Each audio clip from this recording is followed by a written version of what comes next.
Harry and Meghan have a big problem.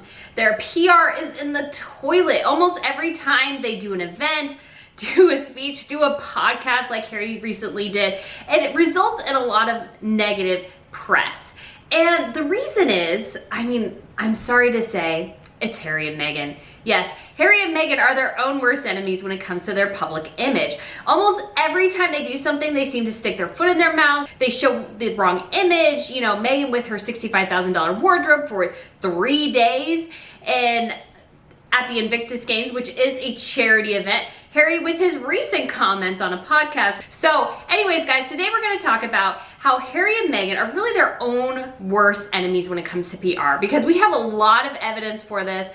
And this is gonna be a video just kind of examining some of these like huge pitfalls they've fallen into. I'm definitely not gonna cover everything. I think most of the things I'm just gonna highlight from, the last couple of months, because of course, every time they open their mouths, there's just something not intelligent that comes out.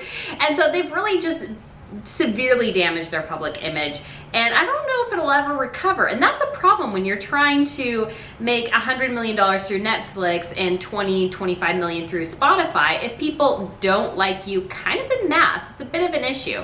And so anyways, guys, if you haven't been to Royal News Network before, my name is Brittany. We talk about everything related to royals here. So that's news, gossip, fashion, jewelry, even television shows and movies. We do it all here.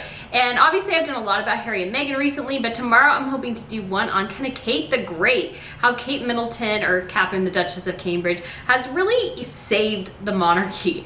And I think she's doing a fantastic job. So we'll go over that tomorrow after her visit with Anne to a maternity ward. But today I really wanted to go over this topic because it's one I had started thinking about, and I just found it super interesting to, Harry and Meghan, they pay so much for PR, yet it's so consistently negative. And so it's really kind of fascinating just from like a business and marketing perspective. It's just really interesting how they've managed to really tarnish their reputation almost constantly, to the point where people are wondering, are they really worth the money they're supposedly being paid? I think Netflix and Spotify may be asking that very same question. All right, guys, so without further ado, let's just get started. And I'm just gonna go over a couple of their kind of older snafus, and they really just stepped in it from the jump. It was Harry's statement about Meghan and the relationship when it first kind of became public. He went off and said, that everybody was racist, all the comments, people were badgering her, and that really wasn't totally the case. There were like one or two, maybe at the most a handful of articles that may have had some sort of racist undertone, but the vast majority of it was positive, interested, wondering who the heck this woman was, because despite the publicity that Meghan has tried to push and her team, she was not well known before she started dating Harry. I don't watch a ton of shows anymore, but I follow Hollywood pretty closely. Never ever heard of her until she started dating Harry. And so I was just remember going, who is this woman? And I remember thinking, oh, she probably just wants to get her 5 minutes. They're probably not really connected. Of course they were, but I just thought it was really interesting because it was my first thought was, oh man, this woman's just in it for her 5 minutes of fame. It's turned out to be a lot longer than that. But they turned the press against them almost immediately, and they kind of had this bombastic image. Harry wanted to be the white knight and savior, but I think it really kind of damaged their relationship with the press, to the point where once the negative stories started to come out, the press was just all over it, because they're like, well, they didn't treat us well before. We got examples now that they don't treat anybody else any better either. And that's kind of the next thing that came out, is just the negative stories surrounding the wedding. Obviously, we had Thomas Markle not attending, and that ended up being kind of a huge fiasco in many ways. They saved it. Charles walked her down the aisle. It was kind of this great moment. But you also just wondered, and a lot of people did, why the heck is her mother the only family member who's allowed to attend this wedding? Now, I have a lot of family members, and not all of them I'm the biggest fans of, not all of them I know the best, but I would invite every one of them to my wedding. There's some extended family members I've only met once or twice probably my whole life. Probably the first time was when I was a baby, so I don't really can't even put a name to a face in the case of some of them. But you have the extended family, you tend to invite them to the wedding. This kind of made a lot of people question Meghan's integrity. Who is this woman who has apparently no past? She was inviting people like Oprah Winfrey and George and Mal Clooney, who she really only met a handful of times, if ever. And so apparently she invited Reese Witherspoon as well, who classily, I'm not a huge Reese Witherspoon fan, but she said, I don't know Meghan, I'm not going. So bravo to Reese for doing that. I think that shows a bit of integrity there. But, you know, there was just a lot of questions of why all these celebrities, why doesn't she apparently have any family? Why does nobody seem to know her past, you know, her college years? Does she have no childhood friends, no childhood? Like, just, there were a lot of questions raised. And then kind of about 6 months later, so this was about the time of the Australia trip and the pregnancy announcement, Meghan lost her first personal assistant, or at least one of her personal assistants. And then it started, all these negative stories started to come out about how Harry was always like what Meghan wants, Meghan gets when it comes to the wedding. There was obviously a lot of talk about how, you know, Meghan was kind of the bridesmaids in its incident. Some of the bullying rumors were already starting to get started, that she was very demanding, high maintenance, and all these sorts of things. So Harry and Meghan, just from the jump, just did not have a great PR strategy. Despite Meghan, I'm sure, paying millions of dollars per year to look good in the press, she tanks every time. And I think part of it is they just kind of make their own mess constantly. They are their own worst enemies at almost every step of the process. I think the next big mistake, and this is one of the first ones I'll start with, one of the first big mistakes they made, like truly groundbreaking, this is just a terrible way to go about things, and we still see the repercussions of it to this day, is how they handled her pregnancy with Archie. They surrounded that thing with so much secrecy that people, a good chunk of people, question whether or not that child A, exists, and B, if it's legitimately hers and Harry's. And I think that comes down to the kind of their own way they handled it. They just had this weird thing where they kind of tried to treat it as a celebrity birth, where they're like, well, he's private, so you don't deserve to know anything. However, his lifestyle, basically his whole life at that point was paid for by the taxpayers. There were taxpayer funded security members that augmented Harry and Meghan's team, who were also, I'm sure, watching him.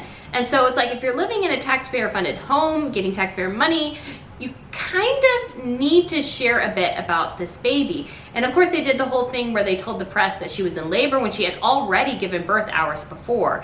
And so they really created this weird dichotomy where people just did not know what was going on.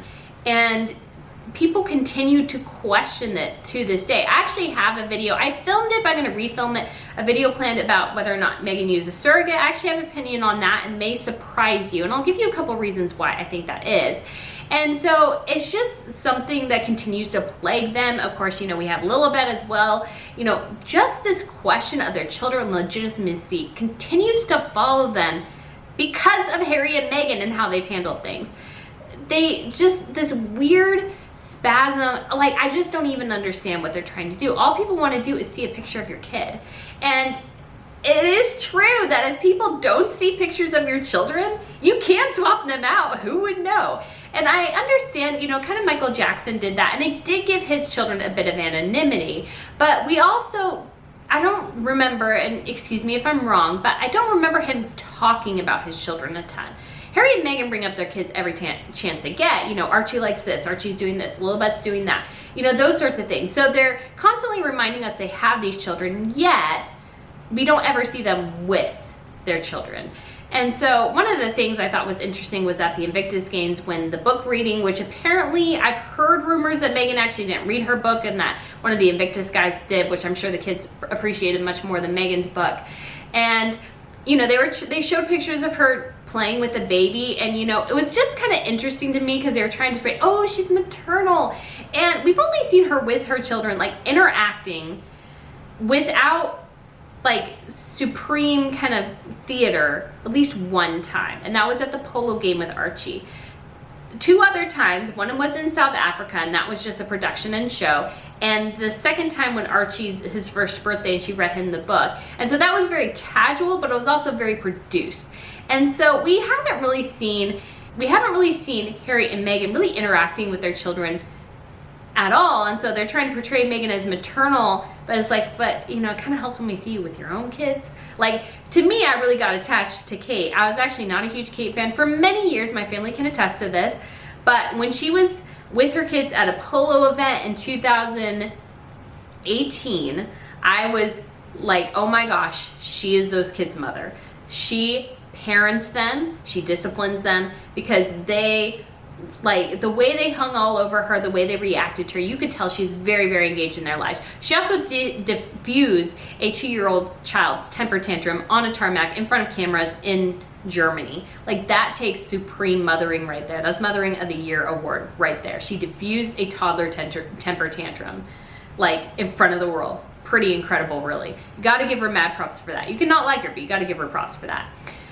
Anyways, Harry and Meghan have created just such this firestorm and controversy around their kids that I think they planned in their PR minds, they were thinking that, oh, this would generate interest, this would generate intrigue, and it does, but not in a good way. They really need to show their kids more and interact with them more, see them out in public for people to really just kind of attach to them much more. They've made the huge mistake, I think, of the public not attaching to their kids. So if you want, for example, Archie and Lily to have the title of Prince and Princess, I also filmed a video about this and my opinions on it, which I will upload later this week. Anyways, like, if they really want people to get behind these two kids having those titles, then they really need to actually see Harry and Meghan with their kids, see the kids more interacting. Like, you need this connection to the children to actually make this work. Without it, I just don't think people are going to be like, yes, Archie and Lily need those Prince and Princess titles. When people even wonder if they exist. People publicly wonder. Her even own sister wondered whether or not the kids exist. That's pretty bad. And so it all goes down to this absolutely aggressive PR strategy, which makes no sense and is just about drama and toxicity. I think that's what drives Harry and Meghan in their PR strategy and why they are the worst representatives of their own PR. Obviously, the next one, huge one, was Megxit. They made so many key errors there. I mean, I know a lot of people talk about Meghan as if she's kind of this Machiavellian figure who's like doing all this manipulation and wheeling and dealing. Yeah, she manipulates Harry, I do believe that, but she really stinks at this. She really, really does. Because, you know, at the end of the day, I've read a lot of history, and you know what? The crown always wins. It pretty much always wins. I mean, Charles I is the only one I can think of off the top of my head who the crown definitely didn't when he lost his head. But then Oliver Cromwell, he died before, but he was dug up, chopped off his head and put it on a post in London by Charles II. So yeah, the crown always wins. It always wins. So that Meghan and Harry were thinking through this whole Megxit thing that they could get one over on the palace. So they made the crucial error of releasing this the day before Catherine's birthday, so therefore superseding and wiping her birthday off the map. They had done this, it caused and they had done this very flashy tour of the Canada office as if, you know, thanking them for being able to spend the time in Canada with their family. And then, you know, it was kind of implied that, oh, we're going to live in Canada. We want to live in the Commonwealth. Of course, they didn't do that. And then they also made, I think, you know, the really big thing they did is they released their website detailing how they were going to be treated by the monarchy and how the monarchy was going to treat them. And the palace went, no. That was just such a dumb mistake, I think, at that point. They had no leverage. I think Harry and Meghan think they have this grand leverage because they are stars, but they're not stars. If Meghan was going to be a star before she married the monarchy, she would have been. Grace Kelly was a huge star. She did not need the star power of Monaco. The Monaco needed the star power of Grace Kelly. Meghan Markle really thought that she was going to come in and bring all this star power, but Meghan never had star power. She never did. Harry's just an average balding bloke who's not that smart. Like, let's be honest here. Not trying to be mean, just trying to say facts. I used to think he was kind of a bit of a dummy with a heart of gold. Now I kind of just think he's a dummy. I'm really sad to say. But anyways, they've thought that they were the stars, that they were so important that the palace was going to cave to their demands because they made them public. So it was just going to force the palace to capitulate to them. And the palace went, no, because we are the institution. We are the monarchy. You guys are not. If you don't want to be that way, that's fine. We'll kick you out. That works better for us. You've caused us enough headaches. You know, we got the full kind of breakdown of some of the bullying allegations against Meghan Markle, which she has denied. But they're very serious, and they're, show a couple that was very aggressive and not kind in the slightest to people who were funded by the taxpayers. If you are a palace employee, you are paid for by the taxpayer. I think, except unless you are maybe a personal assistant or something like that, the private secretaries, all that is covered by the taxpayer. So Harry and Meghan were bullying tax-paid employees. That's pretty bad. And so, they thought that they could just basically bend the palace to their will, that they could have this half in, half out thing. And the palace is then like, no. And so I think Harry and Meghan came out of that looking super bad, because they had put on their website everything they were going to do. They were going to still represent the Queen. They were still going to tour the Commonwealth whenever they wanted to, yada, yada, yada. And the palace is like, no, that's not how this game is going to go. And so they just looked silly. They just really looked silly on the international stage. And then every time, basically, they've done any video from California, anything like that, not only did they sound more and more tone deaf, they sound deluded, they sound arrogant, they sound narcissistic, they sound totally out of touch with the rest of humanity, pretty much.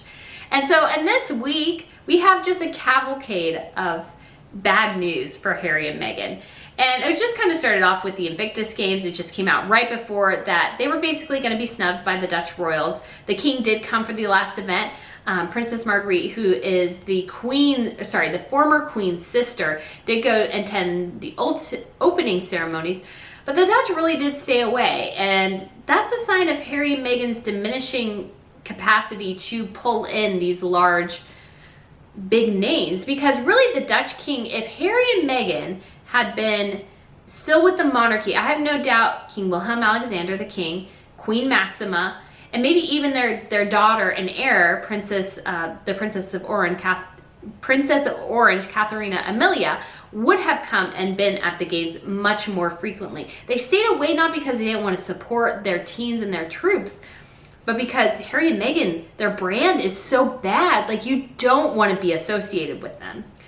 Then Meghan made the critical error of dressing in $65,000 worth of clothes during her 3 days there, doing this massive fashion red carpet show. And again, if Harry and Meghan had the money, they paid for it themselves. Hey, but we have no clue who paid for those items. It could have been the Invictus Games. That's been posited. It could be Netflix. It could be them. We don't know. And they're not transparent enough for us to know. So there's a lot of questions about that. And it just looked bad. The optics of it were bad. You're wearing clothes. The amount of clothes she wore, I'm sure is what many of those soldiers get for a yearly salary. She wore it in 3 days. Brand new clothes.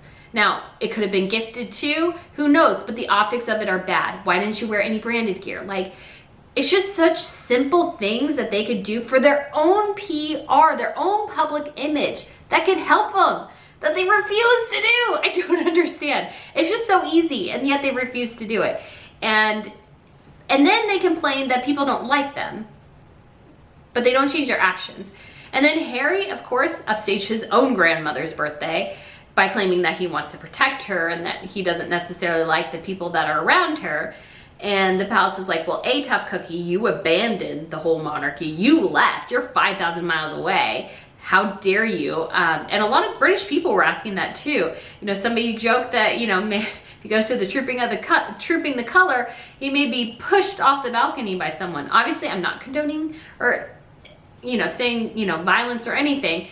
But Harry just has this very visceral reaction. Like, people used to love Harry. Again, he was everybody knew he was not the sharpest tool in the shed, but he seemed to have a heart of gold. He seemed to really connect with people. And that public image is basically gone. Harry has destroyed that. People do not like him anymore.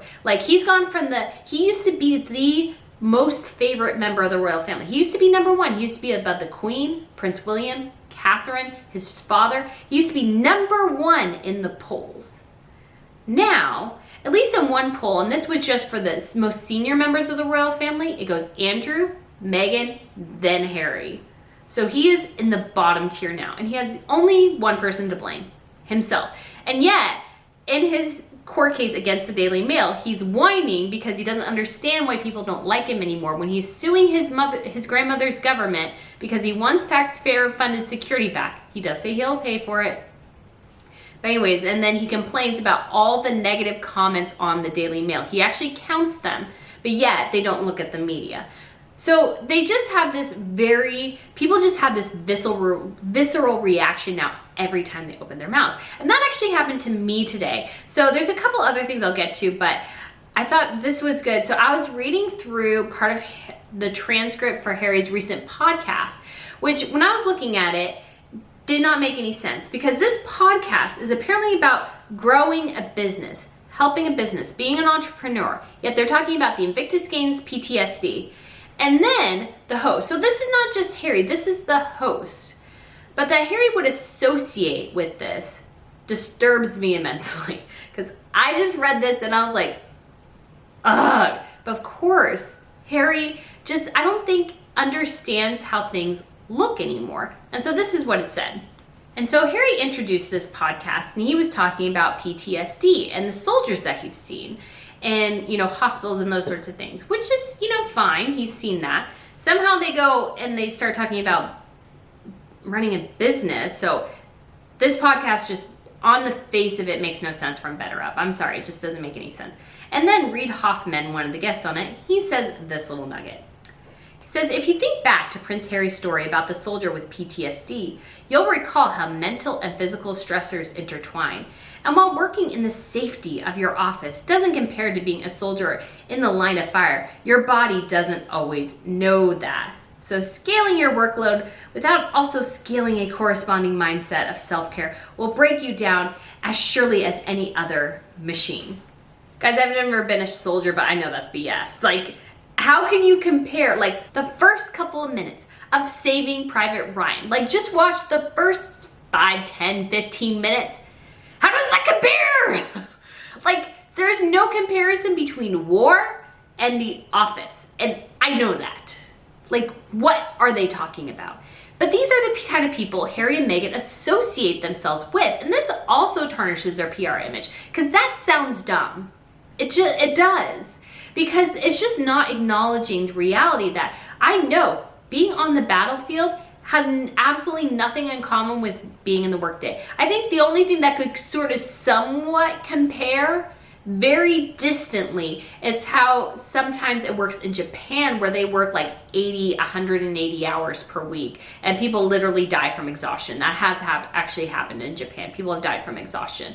But that is not the same to being on a battlefield and being worried about being shot, wounded. Like, it's just so different.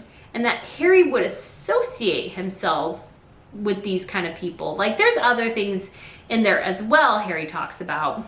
And also, they just mentioned him at the beginning and then the end, and a big chunk of it, because it's about businesses and not mental health. He's not even there. It's just ridiculous. He also talks in this interview about how, like, everybody in California has a therapist and that we all basically need therapy because all of us have trauma from our young lives. And ergo, that trauma scars us and that we don't remember it. It just seems to me like a whole bunch of therapist mumbo jumbo. And I think in this country, in the United States, this is just my opinion, but I think sometimes we overemphasize our, like, to a certain extent, like things like anxiety, like, it gives me anxiety when I have to get on the freeway. And that, like, it does for all of us, but that's something you can probably easily manage. There's some people who do have very, very severe anxieties, but I feel like sometimes we're kind of obsessed with whatever mental issue might be affecting us today. And there's some truth to, obviously there are mental issues, but we obsess about them to such an extent that I feel like we make a mental issue out of having mental issues. Just putting that out there. And Harry just kind of goes along with that like we all need a therapist, and he said when he got to California, your therapist needs to talk to my therapist or our therapist. Like, it just sounds very wishy-washy, very California, but very much not everybody can afford a therapist. And not everybody really needs a therapist. I think we could all maybe use some counseling, you know, somebody maybe to talk through something with us from time to time. And, you know, maybe all of us need to address, you know, something in our life, but not all of us have like severe childhood mental trauma. I don't think I do. Maybe I'm wrong. Maybe y'all think I'm wrong. But like, I don't think I do. That he's saying all of us have this severe mental, like he does. He lost his mother, absolutely. But not all of us do. Anyways.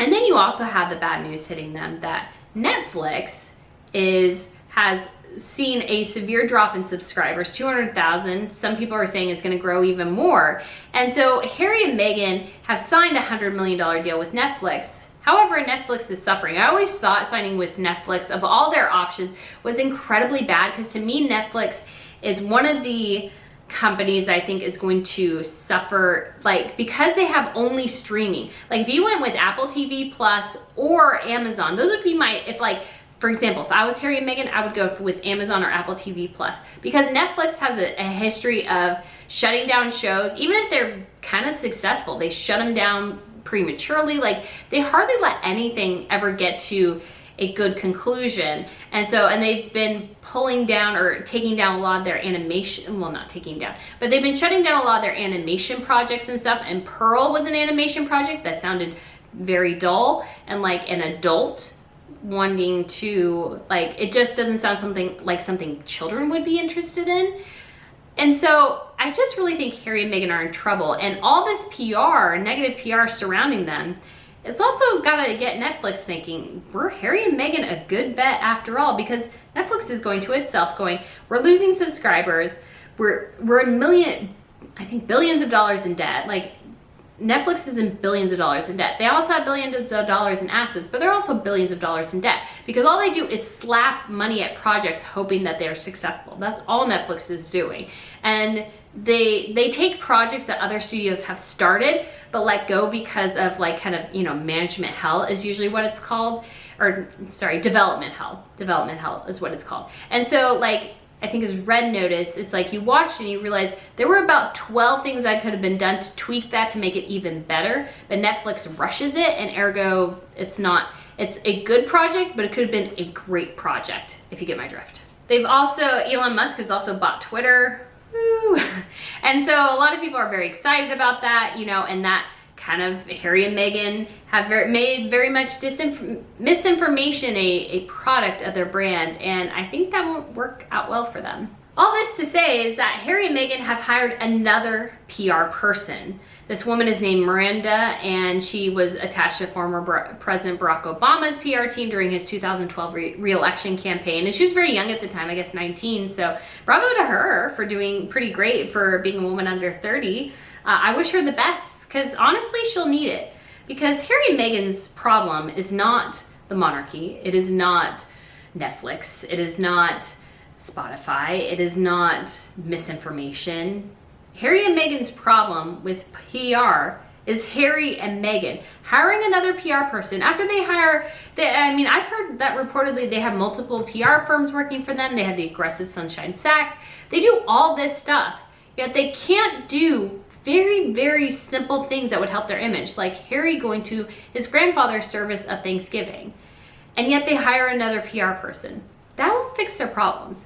Their problems are themselves. They need to look within. Harry and Meghan need to figure out how to not go about things as if they know everything, and really try to actually listen to what people are saying and actually reacting instead of thinking that they're right and everybody else is wrong. They need to realize that people offering criticism and constructive feedback are not trying to hurt them. Sometimes they're just trying to help them.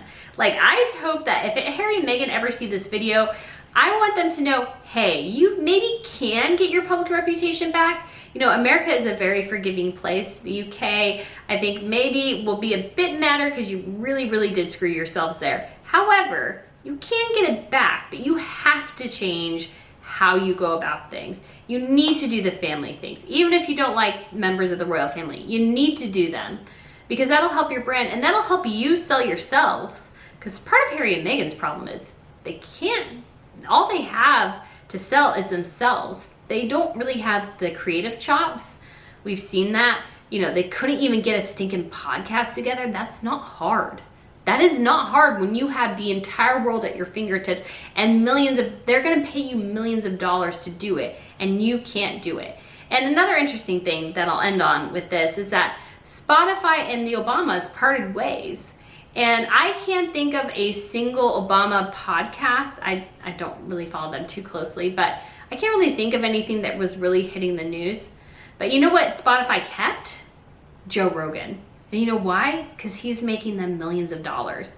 If Harry and Meghan cannot make millions of dollars for Netflix and Spotify, they'll be dropped like a hot potato. And then their reputation will really, really sink. Because now not only do they not have the monarchy, they've potentially been exposed as people who can't run a business, who can't get a project together, can't get a project off the ground. And, the creditors will come for that $15 million mansion and that Hermes blanket pretty quickly if you can't produce things worth watching. So anyways, guys, I hope you liked this video. I hope you found it interesting. It ended up being a lot more expansive than I thought as I was talking about it. I thought of more things. So anyways, guys, I hope you liked it. Please subscribe if you haven't already, and I look forward to seeing you again soon. And yes, tomorrow, well, hopefully my plan is to do a Kate the Great video, because Catherine, the Duchess of Cambridge, has totally knocked it out of the park these last couple of years, and I think is the monarchy's finest asset for the future. So thank you guys again for watching, and I look forward to seeing you again soon. Bye.